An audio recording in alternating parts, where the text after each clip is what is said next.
Dunia balap motor seringkali bergerak dalam pola yang bisa ditebak.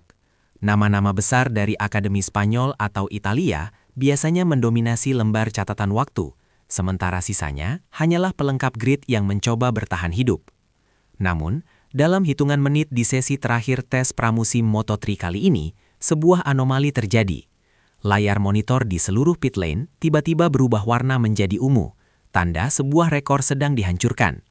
Di posisi teratas, sebuah nama muncul dengan otoritas yang membungkam keraguan, Veda Ega Pratama.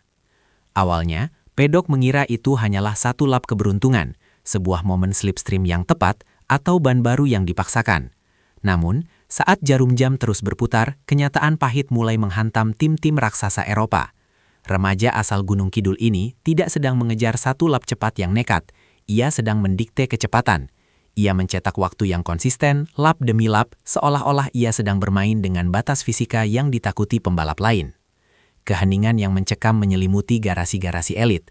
Para mekanik berhenti bekerja, para manajer tim menatap monitor dengan dahi berkerut.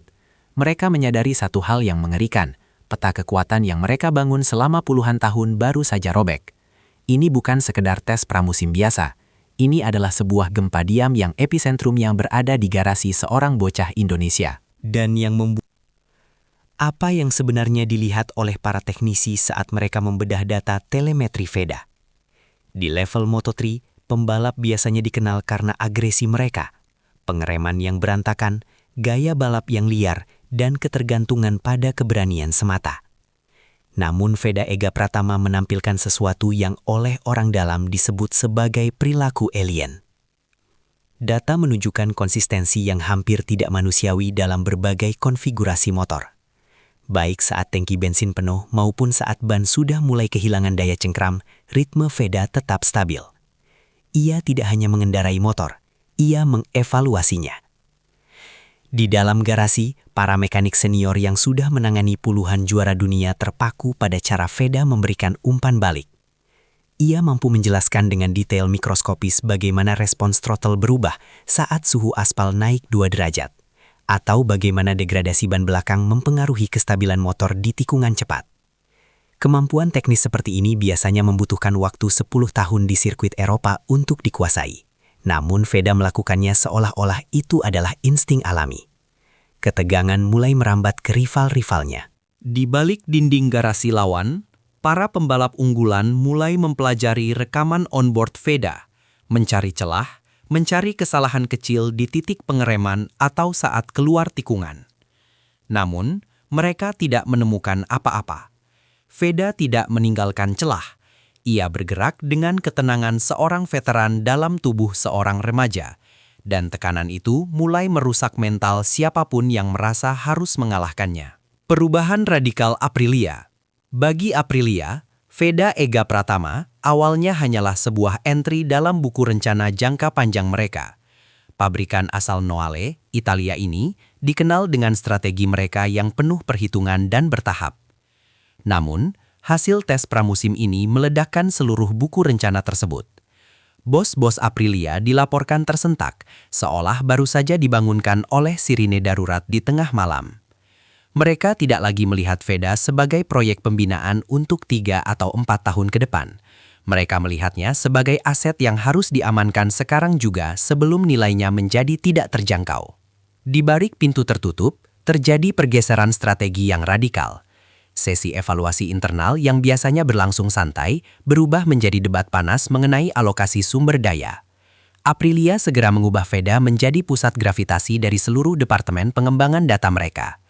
Ia diberi akses ke berbagai perangkat teknis dan eksperimen setup yang biasanya hanya dicadangkan untuk pembalap senior dengan jam terbang tinggi.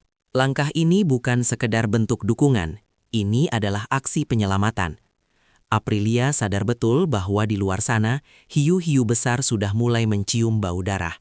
Momentum ini terlalu berharga untuk dilepaskan, dan setiap detik mereka ragu adalah peluang bagi pabrikan lain untuk masuk. Namun tepat saat Aprilia mulai menyusun benteng pertahanan mereka, sebuah bayangan merah mulai bergerak di sudut gelap pedok. Bayangan merah, manuver senyap Ducati. Ducati tidak pernah melakukan sesuatu tanpa tujuan yang mematikan. Pabrikan asal Borgo Panigale ini dikenal sebagai predator paling agresif dalam sejarah modern MotoGP.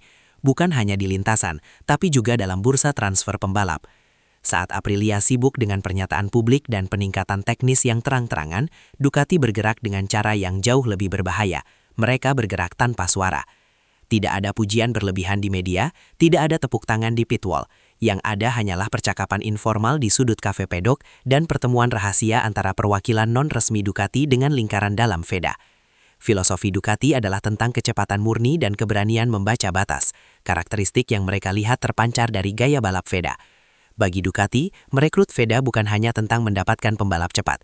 Ini adalah tentang sabotase strategis terhadap masa depan rival mereka. Mereka tahu, jika talenta sekali berbeda, dibiarkan matang sepenuhnya di bawah bendera Honda atau Aprilia, dia akan menjadi senjata yang tidak bisa dihentikan. Ducati mencari celah, mereka mempelajari setiap detail kontrak, dan mereka mulai membisikkan janji tentang mesin Desmo Sedici yang legendaris. Ketegangan di balik layar mulai mencapai titik didih. Ini bukan lagi soal siapa yang tercepat di lintasan.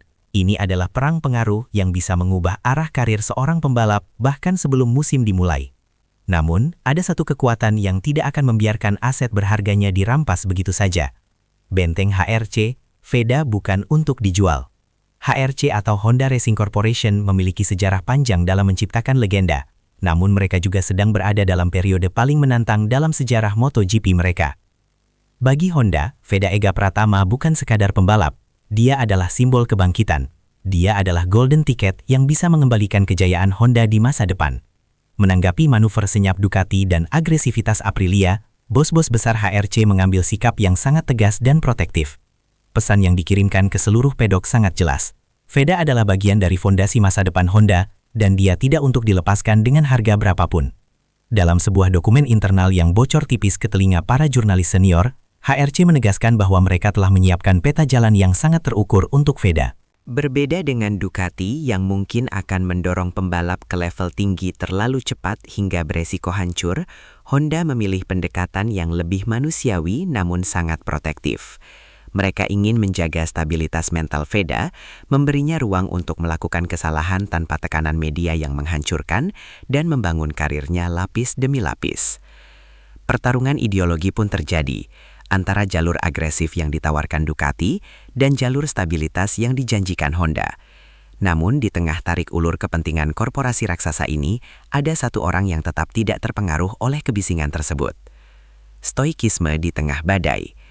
Di saat para manajer tim saling beradu argumen dan rumor transfer memenuhi kolom berita, Veda Ega Pratama justru tampil sebagai orang yang paling tenang di seluruh sirkuit. Sikap stoik ini adalah apa yang membuat para pengamat menyebutnya sebagai jiwa tua di tubuh remaja. Di sela-sela sesi tes yang melelahkan, sementara pembalap lain mungkin sibuk dengan media sosial atau merayakan hasil yang baik, Veda terlihat duduk di pojok garasi bersama kepala krunya. Ia tidak sedang melihat komentar netizen, ia sedang menatap grafik data telemetri. Ketidaktertarikannya pada drama di luar lintasan justru menjadi kekuatan terbesarnya. Ia tidak terpancing oleh rayuan Ducati, tidak pula merasa terbebani oleh ekspektasi besar Honda. Fokusnya tetap pada hal-hal mikroskopis, bagaimana memperpendek jarak pengereman di tikungan terakhir, atau bagaimana menjaga suhu ban depan agar tidak naik terlalu tajam saat berada di belakang pembalap lain. Beberapa teknisi senior mencatat bahwa Veda memiliki kemampuan unik untuk mematikan dunia luar saat ia memakai helmnya. Di dalam sana, tidak ada Aprilia, tidak ada Ducati, dan tidak ada tekanan dari jutaan penggemar di Indonesia. Hanya ada dia, motornya, dan aspal. Namun, ketenangan ini justru membuat rival-rivalnya semakin frustrasi. Bagaimana mungkin seorang remaja bisa tetap sedingin itu di bawah tekanan yang bisa menghancurkan pembalap MotoGP sekalipun? Pergeseran poros, dunia baru Moto3. Selama puluhan tahun, kelas Moto3 telah menjadi taman bermain bagi talenta-talenta Eropa Selatan. Spanyol dan Italia dianggap sebagai pabrik pembalap yang tidak akan pernah kering. Namun, dominasi Veda di tes pramusim ini telah mengirimkan pesan yang lebih luas. Poros kekuatan dunia balap sedang bergeser ke Asia Tenggara dengan Indonesia sebagai pusatnya. Ini bukan lagi soal keberagaman atau sekedar mewakili pasar motor terbesar di dunia. Ini soal kualitas murni yang tidak bisa lagi dipandang sebelah mata.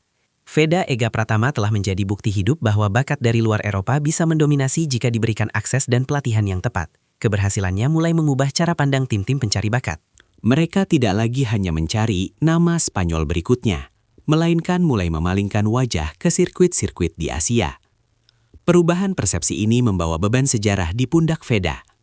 Setiap lap yang ia tempuh bukan hanya untuk dirinya sendiri, tapi untuk mengubah takdir ribuan pembalap muda lainnya yang bermimpi menembus panggung dunia. Tekanan sebagai pionir ini sangatlah berat, karena satu kegagalan saja bisa mengembalikan stigma lama. Namun sejauh ini, Veda tampaknya tidak peduli dengan beban sejarah tersebut. Ia hanya ingin membalap, dan itulah yang membuatnya semakin berbahaya bagi mereka yang ingin mempertahankannya di bawah bayang-bayang. Jebakan tak terlihat, bahaya di balik kesuksesan. Namun, di balik kegemilangan tes pramusim, terdapat sisi gelap yang menghantui setiap pembalap yang terlalu cepat bersinar.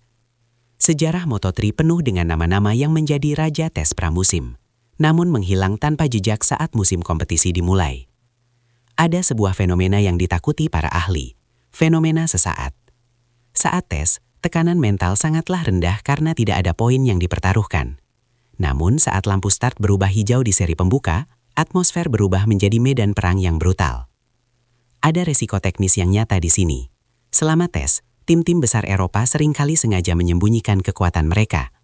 Mereka mungkin tidak menggunakan mesin dalam mode maksimal atau sedang menguji komponen yang justru memperlambat mereka untuk sementara. Ketika mereka menemukan pengaturan terbaik mereka, keunggulan Veda bisa saja menguap dalam semalam. Selain itu, ada faktor psikologis. Menjadi yang tercepat di awal berarti menaruh target besar di punggung sendiri. Veda tidak lagi menjadi pemburu, ia menjadi buruan. Semua orang akan mencoba meniru garis balapnya, semua orang akan mencoba memprovokasikannya di lintasan, dan setiap kesalahannya akan diperbesar ribuan kali oleh media. Pertanyaannya bukan lagi seberapa cepat dia bisa melaju, tapi seberapa kuat dia bisa menahan gempuran saat keadaan tidak lagi berjalan sesuai rencana. Skakmat di papan catur pedok. Memasuki fase akhir sebelum musim reguler dimulai, perang kontrak di balik layar mencapai puncaknya. Kabar burung tentang klausul pelepasan yang fantastis mulai beredar. Ada spekulasi bahwa beberapa tim mulai menawarkan janji yang tidak masuk akal, termasuk jalur ekspres menuju kelas MotoGP dalam waktu singkat. Ini adalah permainan catur tingkat tinggi, di mana setiap langkah yang diambil oleh manajemen Veda akan menentukan 10 tahun masa depannya. Aprilia terus menekan dengan pembaruan teknis yang agresif, mencoba membuktikan bahwa mereka adalah tempat terbaik bagi Veda untuk bereksperimen. Ducati tetap berada di bayang-bayang, menunggu saat yang tepat untuk memberikan tawaran yang tidak bisa ditolak oleh siapapun. Sementara itu, Honda tetap berdiri kokoh sebagai tembok yang melindungi asetnya, mengandalkan sejarah panjang kesetiaan dan dukungan yang tak tergoyahkan. Twist yang paling mengejutkan adalah bagaimana manuver-manuver ini justru membuat tim-tim lain di kelas Moto3 merasa terintimidasi. Mereka menyadari bahwa mereka tidak hanya melawan seorang pembalap, tapi mereka sedang melawan fenomena yang didukung oleh 3 pabrikan raksasa sekaligus. Pedok Moto3 yang tadinya damai kini telah berubah menjadi medan perebutan masa depan yang penuh intrik dan kecurigaan. Ritme yang mengubah segalanya. Saat debu di sirkuit tes pramusim mulai mengendap, satu kenyataan tetap berdiri tegak. Veda Ega Pratama bukan lagi sekedar prospek masa depan.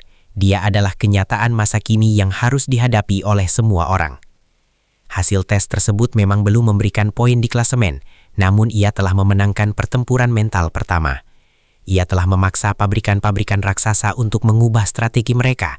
Ia telah membuat rival-rivalnya meragukan kemampuan mereka sendiri. Dan ia telah menempatkan Indonesia di puncak pembicaraan dunia balap motor. Namun, Veda sendiri menyadari dengan sangat jernih bahwa ini hanyalah bab pembuka.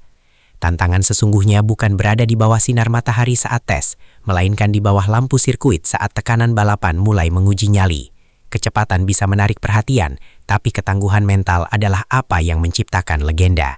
Di lintasan, ia sudah membuktikan segalanya melalui data dan catatan waktu. Di luar lintasan, dunia sedang menahan napas untuk melihat apakah ia akan menjadi bintang besar berikutnya atau sekadar komet yang lewat dengan cepat. Satu hal yang pasti, Moto3 tidak akan pernah sama lagi. Dunia balap kini harus belajar untuk bergerak mengikuti ritme yang ditentukan oleh Veda Ega Pratama. Pertarungan yang sebenarnya baru saja dimulai, dan siapapun yang berkedip sekarang akan tertinggal selamanya.